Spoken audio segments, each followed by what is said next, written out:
Audio Jungle.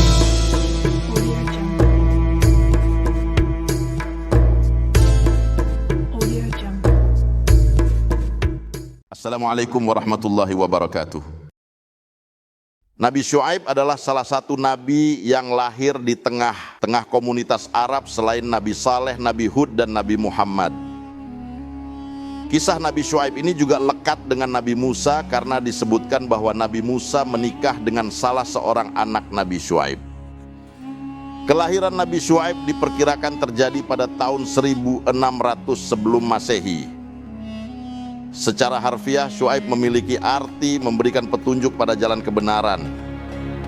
Oleh sebab itu, ketika masih kecil, Nabi Syuaib selalu berusaha untuk menjaga hatinya dan menahan dirinya agar tidak melakukan perbuatan buruk dan sia-sia. Nabi Syuaib juga selalu menyapa terlebih dahulu kepada setiap orang yang lewat di hadapannya. Selain itu, jika ada seseorang yang meminta bantuan beliau tanpa berpikir panjang dan tanpa rasa malas, langsung memberikan bantuan. Sifat dan perilaku terpuji itu beliau lakukan untuk membuat orang lain bahagia. Sebagai Nabi Allah, Nabi Syuaib juga diberikan anugerah mukjizat yang dapat membantunya menyebarkan kebenaran. Salah satu mukjizat itu ialah kemampuannya dalam berkomunikasi lisan. Allah memudahkan beliau untuk menjelaskan maksud perkataannya kepada orang lain dengan mudah. Kisah Nabi Syuaib dalam berdakwah. Dengan izin Allah, Nabi Syuaib kecil dilahirkan di tengah kaum Madian yang bermukim di Jazirah Arab, tepatnya di antara Hijaz dan Syam. Ia diberikan perintah oleh Allah untuk mengajarkan kaum Madian untuk hidup dengan ketetapan Allah, salah satunya dengan melakukan perdagangan yang jujur. Saat itu kaum Madian ini memang terkenal curang dalam aktivitas jual beli. Sifat masyarakat Madian ini juga dituliskan dalam Al-Quran surah Al-A'raf ayat 85-87. Dan kepada penduduk Madian kami utus Syuaib, saudara mereka sendiri. Dia berkata, wahai kaumku, sembahlah Allah, tidak ada Tuhan sembahan bagimu selain Dia. Sesungguhnya telah datang kepadamu bukti yang nyata dari Tuhanmu. Sempurnakanlah takaran dan timbangan, dan jangan kamu merugikan orang sedikit pun. Janganlah kamu berbuat kerusakan di bumi setelah diciptakan dengan baik. Itulah yang lebih baik bagimu jika kamu orang beriman. Quran surah Al-A'raf ayat 87. Dari ayat-ayat ini kita dapat mengenali bahwa kaum Madian memang dikenal khusus dengan sifat curangnya ini. Nabi Syuaib lalu menasihati mereka untuk menyempurnakan takaran dan timbangan agar tidak merugikan orang lain sedikit pun dalam berbisnis. Beliau juga mengajak kaum Madian untuk kembali menyembah Allah serta bertobat dari perbuatan-perbuatan jahat jika ingin menghindarkan diri dari azab Allah. Perbuatan jahat ini disebut dalam tafsir Ibnu Katsir sebagai kegiatan perampokan di tengah jalan atau yang kini sering disebut begal. Hal ini tercantum dalam Quran surah Al-A'raf ayat 86. Dan janganlah kamu duduk di setiap jalan dengan menakut-nakuti dan menghalang-halangi orang-orang yang beriman dari jalan Allah dan ingin membelokkannya. Ingatlah ketika kamu dahulunya sedikit, lalu Allah memperbanyak jumlah kamu.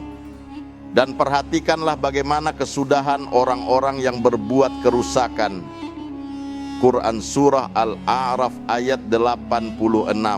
Kaum Madian atau Midian ini sebenarnya sebuah komunitas yang telah diberkahi dengan kekayaan dan kesenangan karena berada di tanah yang subur. Namun alih-alih bersyukur, kaum Madian malah tamak sehingga tega menjadi bandit dan penipu. Pelan-pelan mereka akhirnya menjauh dari ajaran Allah. Sebagian memilih untuk tak bertuhan dan sebagian lainnya menyembah berhala yang mereka ciptakan sendiri.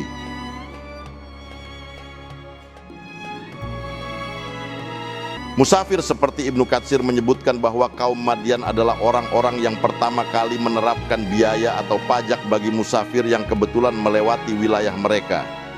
Sikap tamak dan licik inilah yang kemudian ditegur oleh Nabi Syuaib. Mendengarkan nasihat itu, mereka lalu mencemooh Nabi Syuaib dan mengatakan bahwa mereka berhak mengatur properti mereka semaunya. Selain itu, kelicikan yang dilakukan oleh kaum Madian biasanya dilakukan oleh para pedagang yang dibutakan mata hatinya oleh harta, sehingga para pedagang licik ini sering menimbang barang dengan berat yang tak sesuai.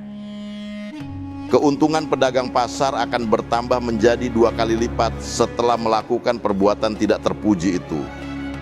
Lebih parahnya lagi, penduduk Madian yang sering melakukan kecurangan beranggapan bahwa mengurangi berat timbangan merupakan bentuk dari kepandaian atau keahlian dalam transaksi jual beli. Azab bagi kaum Madian menyadari hal-hal yang buruk yang terjadi di sekitarnya. Nabi Syuaib berusaha mengajak penduduk Madian untuk meninggalkan perbuatan tersebut. Namun sayangnya kaum Madian tetap keras kepala dan berpegang teguh terhadap kepercayaan nenek moyangnya dan tidak ingin meninggalkan praktik-praktik yang telah mereka lakukan sejak lama. Bahkan setiap nasihat yang disampaikan ke mereka hanya mendapat ejekan sinis. Mereka berkata, "Wahai Syuaib, apakah agamamu yang menyuruhmu agar kami meninggalkan apa yang disembah nenek moyang kami atau melarang kami mengelola harta kami menurut cara yang kami kehendaki?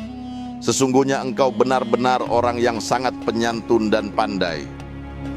Quran Surah Hud ayat 87. Meski diejek, Nabi Syuaib tetap tenang dan tak emosi. Beliau menyampaikan bahwa ia tak bermaksud menimbulkan masalah dan justru ingin menciptakan kebaikan sesuai perintah Allah Subhanahu wa Ta'ala. Ia juga memperingatkan bahwa sesungguhnya Allah akan menimpakan azab yang pedih bagi mereka yang tidak taat. Beliau meminta kaum Madian segera bertobat sebelum azab itu diturunkan. Namun hidayah memang milik Allah. Allah hanya memberikannya kepada orang yang berusaha. Meskipun telah diberi nasihat dan peringatan, mayoritas penduduk Madian tetap membangkang dan malah mengancam Nabi Syuaib. Nabi Syuaib pun berdoa kepada Allah agar berkenan menimpakan azab kepada orang-orang sesat itu, agar kebusukannya tak menyebar lebih jauh dan meracuni orang-orang yang telah beriman. Allah Subhanahu wa Ta'ala mendengar dan mengabulkan doa tersebut serta memerintahkan Nabi Syuaib bersama segelintir orang-orang beriman itu agar keluar dari kota untuk menyelamatkan diri.